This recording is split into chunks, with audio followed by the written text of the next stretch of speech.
play a game. Let's guess how many red flags are in this paragraph. So last week, my friend basically said, Jania, get back out there, put yourself out there, try dating again. I know it's hard. I know you hate it, but you're not going to find your husband if you're not putting yourself out there. I did it, and now I found him. She said she went on 30 bad dates, and then she found him. And I said, 30 is crazy. Who counts how many bad dates they've been in? 30. And that's why y'all have dating fatigue. Like, that's why y'all have dating fatigue. Y'all say the dating pool is, of course, the dating pool is bad, but it's just like the fact that y'all are so burnt out, and upon the first dates, you want the man to marry you, or vice versa. The guy wants to go home with the girl. It's because of all these dates. I don't think I've been in 30 dates in my whole lifetime, in terms of like 30 different men. Like, did she mean 30 dates as in 30 different people, or 30 dates meaning like it could have been like 12 guys, but she went out with each one of them 2 or 3 times? Like, I don't even think I met 30 men in terms of like on a date. Like, go, hey, y'all are doing too much. but I'm trying to meet someone in person. I'm trying to meet someone on the apps, and nothing's working, and I'm meeting really bad people. And she said, I know, you just have to power through until you find him. You only need one man. And I said, you're right. So Thursday morning. And that's a good point. I feel like she has, from that standpoint only, okay? I don't know her or her friend, but that's something a solid friend would say. Like, even though it's obvious, sometimes saying the obvious helps the person to kind of like put things in perspective. You only need one person, one man, or one woman, okay? So this is what, can help you to kind of like get your mind right and feel like, everything is not hopeless, okay? It's just right now you're meeting a couple of terrible people, but all you need is one person. I download Hinge again. Thursday night, I get a match. We start talking, and this was his response today, Sunday. For context, he said that he's new to the DMV, that he was going to a friend meetup to try and make some friends. I told him that I'm staying in tonight, I'm taking my braids out, like I hope it goes really well, let me know how it goes. Late at night, maybe 1 a.m., he texts me, messages me, and says, it was terrible, it sucked, I shouldn't have went, what a waste of my time, it was awful. Okay, I respond on yesterday, and I said, I like that you went though, it's hard making friends when you move. Like, I moved here a bit over a year ago, and I'm just now finding good friends, I was able to fix my hair, my day is turning around. Maybe not my best message, but I feel like it's pretty normal. His response was, I can do tomorrow night or Tuesday night. Literally in response to what? I did not say anything about going on a date. I'm not the type to initiate a first date on dating apps. Then he said, I'm not. She made a good point, okay? Ladies, do not initiate like, oh, can we meet up? Or let's go on a date? Or when are we going on our next date? Like, it makes the man feel like you're running after him crazy, and that's not good. That's gonna make him act up. Tell me I didn't tell you. Tell me it ain't so. Tell me that hasn't happened to you before. Like, tell me one time you went after a guy aggressively and that it worked out in the end. Guys are hunters. Don't take that responsibility or that role from them. Sure, I can be emotionally available. However, I want to offer you a chance to see what could have been. If you would like to meet once for a really good first date, that would also likely be the last, pick a day. To be clear, you are the last first date I would go on for a while. I do, however, want to reward you for excellent communication skills. This man has some kind of like mental issues going on. What do you mean? The part that is so funny to me, I want to offer, it's in the middle. I want to offer you a chance. If you would like to meet, pick a day. Pick a day. Like, who is he talking to? These men have the audacity of, I don't even know what. There's nothing to compare it to, because they're right there. They're at the top. There's nothing to compare it to. Oh my God. This is one of the scariest messages I've gotten in a while, because it is clear that this person has absorbed so much red pill content. I don't even know where to start with this message. You want to reward me for my communication skills? You want me to pick a day for our date? You said you're not going to be emotionally unavailable. You said you basically want to see what You know what though? I do have to give him points for giving you the straight up what it is. Okay, he already told you he cannot be emotionally available. He already talked to you as if you're just one of. He already said, pick a day, I'll give you a good night, but that's all it could be. Like, he is forward with it. A lot of people, and that's why the dating pool is how it is, right? A lot of people, they are exactly like him, but they want you to find that out after like months of getting to know him, weeks of getting to know them. At that point, you already wasted a lot of time. But this one, he already told you up in the front and center. He already told you in the beginning. So if you wanted to waste your own time, that would have been on you. I can't blame him at this point. And a lot of people would see this text and still continue talking to him and entertaining him and even meeting him for the plot. Like, for the plot. So I can't really blame him at that point. But you, I hope you made the right decision. And since you're already saying that this message is crazy, I take it that you did not continue even talking to him, let alone meeting him. But I do have to give him points because of how things are terrible in the dating world right now. I do have to give points to people who come forward and let you know how they are, what type of person they are, what type of time that they are on. Okay, I cannot believe I'm giving points to someone who talks like that. Okay, but hey, we have to take what we can get in terms of the bigger message is there. I don't like this whole thing, but the idea is he told you what it is. I could have what could have been with us. Like, what is he talking about? But if all I have to do is, let's say, go on 30 bad dates or have 30 bad interactions with men, then hopefully it means I just have 29 more and then I'll find someone. Oh, also my response to this was like, I don't want to go on a date with you. You seem really emotionally unstable. Like, I hope you get... You, obviously, everyone can do things like how I do things, but I'm gonna need you ladies to start just leaving these types of messages where they are. What are you doing answering him? Answering him for what? He talked to you like you're not even a human being. Like, pick a day. To be clear, this and that. I want to reward you with it. I want to offer you a chance. Like, he talked to you like you're just some kind of pest.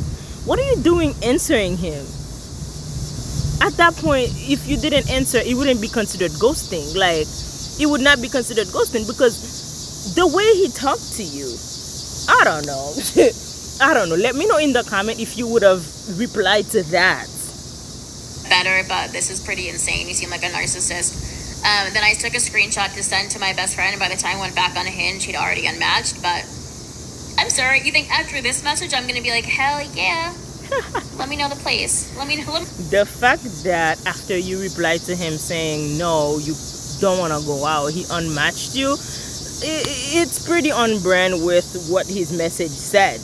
Okay, that he wanted to offer you one day if you want to take it, you know, and you said you didn't want it, so he unmatched you. Like, men are like that. Most men, and that's one thing that I can, compliment them on. When they don't want something, when something is not working for them, they move out of there quickly. Notice how when you sent your message about I don't want to go out, he did not send you a follow-up message saying, oh, okay, well, what was it? Well, okay. He didn't say nothing. He just unmatched you, got out of there quickly. They don't like to waste their time. If they're not getting anything out of something, they're gone. You know the place, and I'll be there. I can't wait for this date. We're emotionally unavailable. I know you're being, all funny and joking, but some people do take him up on that offer. I know. And that's a fraction of why the dating world is how it is now, because some women do take him up on that offer. And you're trying to reward me for speaking to you. On the first date tonight, right? Things have been going well, very nice looking, and so we're going on our first date tonight. He offered to pick me up, but since we've never met before, I told him, I would just meet him there. Because I'm a woman, and we just always need to play it safe. This is one of my favorite dupes from the NYX Butter Gloss collection. It is blushing, literally my favorite. It is just the right amount of pink for my dark skin. But let me tell y'all how this man has started to insist on picking me up. it's starting to get a little bit weird because he's said it a couple times, even though I've already told him no. My intuition is screaming at me at this point. So I put his number into Define, and y'all, look at what I found. I blocked him, and I will not be going on that date tonight. You can trick another bitch, but you can't trick me. So She did good on that. Like, number one, whenever someone is pressing on any one thing, be cool off of that person. There's a reason why they are pressing. There's a reason why they are not letting up off of one thing. It's something sinister. It's never good, okay?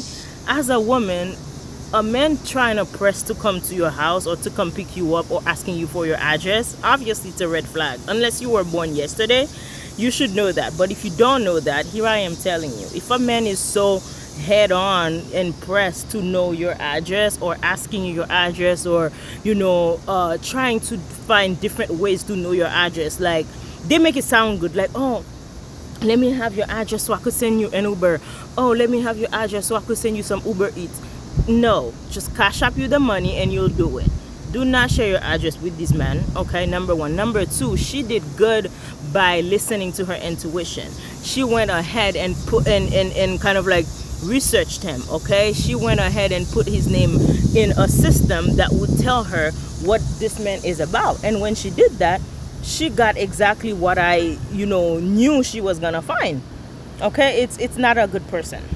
So as you can imagine, dating as a neurodivergent, monoracial, dark-skinned black woman in New York City is rough. So I went to a speed dating event because I hate the apps. There weren't a lot of black people. It was just me and this other black man. So we're going through, everyone's pretty chill. Some people who I wasn't interested in the beginning just based off of looks were actually really cool as hell, great personality, and that just changed everything. We get to the black man and it was just like so weird. My audio messed up, but I didn't find him attractive at all, but like the others, I still tried to make conversation because we had 10 minutes together, so might as well. This man does not know me. We have never spoken in our life. This was the first time we've ever gotten a chance to speak. During the beginning of the rotation, you're supposed to write each other's names down on the sheet that they had given you. This man actively hid his name tag. Okay, cool. Not only that, before we even started talking, he folded up his sheet and put it in his pocket. And I was like, okay, I know what time we're on. These were open-ended questions. He still found a way to give a one-worded answer. I go and I'm answering my questions. He found one of them funny. He started laughing, and I guess 4 to 5 seconds into realizing he was laughing, he just stopped. And I was just like, okay guys, like this is a lot. And then after that, he just took out his phone, started texting, and I was like, all right, I'm just gonna go to the bathroom and wait for the next guy. Next guy comes, we're talking, and then all of a sudden, I just hear this like very animated person, really loud, which was annoying because I couldn't hear the person I was speaking to, and just this roar of laughter. I turn around, and who is it? Him. Now, he was talking to a Persian girl, and I remember her because we had spoke before. She was really cool as fuck. Now, here's my thing. It's okay to not want to date outside your race. It's okay if you didn't specifically find me attractive, because it's kind of hard to tell if it was just he didn't want to date in his race when I was the only black person there. But Jesus Christ, would it hurt not to be rude? Would it hurt to just like at least try to not make it awkward? I'm just not even gonna force it. All that said, it just proved to me I'm never really cared about race when I'm dating. I just prefer someone who I'm interested in, great personality, basics in terms of like respect and things like that, and who's interested in me. I ended up matching with 3 people. One of them reached out to me. So sorry, sir. I had every intention of responding to your email. I just didn't do it. It was one event. I'm supposed to be going back today, and we'll see what happens. So as you can imagine, dating as a A couple of things with this story, right? The first one is that I love the fact that she got to meet some people that she can, she's thinking about emailing back, so that's a little bit of a success. And that's one thing I want to tell people who are single out there dating. What do you call them? Those fast dating, speed dating events, I don't think they're the worst. You get to meet a lot of people at once, and I think that makes your chances better. If you don't find a partner there in terms of someone you want to get to know, you can at least find a friend, or you can just like get used to the dating feels, okay? Like you can sharpen up, okay, your dating skills, okay? So if I were single, that's something that I wouldn't mind doing, the speed dating, okay? So that's one thing I want to point out. The second thing I want to point out, if the person, as she said, the black guy, right, was treating her like he didn't want to talk, and then she went to the bathroom, couldn't she have done that the second she clocked that he didn't want to talk? Like, because I never been to these events, right? But do you have to talk to the person if you don't want to? Because 10 minutes sounds like a lot. 10 minutes sounds like a lot to talk to one person, especially if they don't want to talk to you. So let me know in the comments if you've done speed dating, and if one of the rules is that you must talk to the person for the whole time, even if you don't want to talk to them. Because like I don't give people more than one chances to show me you don't want to talk to me. Like, you don't even have to show it. The second I peep one small thing, it's I'm good. So let me know, do you have to talk to the person for the whole time? That's my second point. The third point is that she's right on the fact that as another black person, you don't have to want to date within your race, but you don't have to be rude about it either. Like, you don't have to be rude about it. You could just, say, okay, nice to meet you, I'm not interested though, but yes, nice to meet you, I hope you find this event nice, or something. I don't know. And this happens the most with black men. Like, I be walking down the street, again, they don't know I'm married, because my ring is like just a wedding band, right? So it doesn't show right off the bat, right? Because I don't wear my rock unless I'm going somewhere that's really special. But anyways, right, I'll be walking down the street, they can't tell that I'm married, right? The way they're looking at me when they're walking by with their non-black woman, it's like, okay, first of all, even if I wasn't married, I wouldn't care. But I'm married.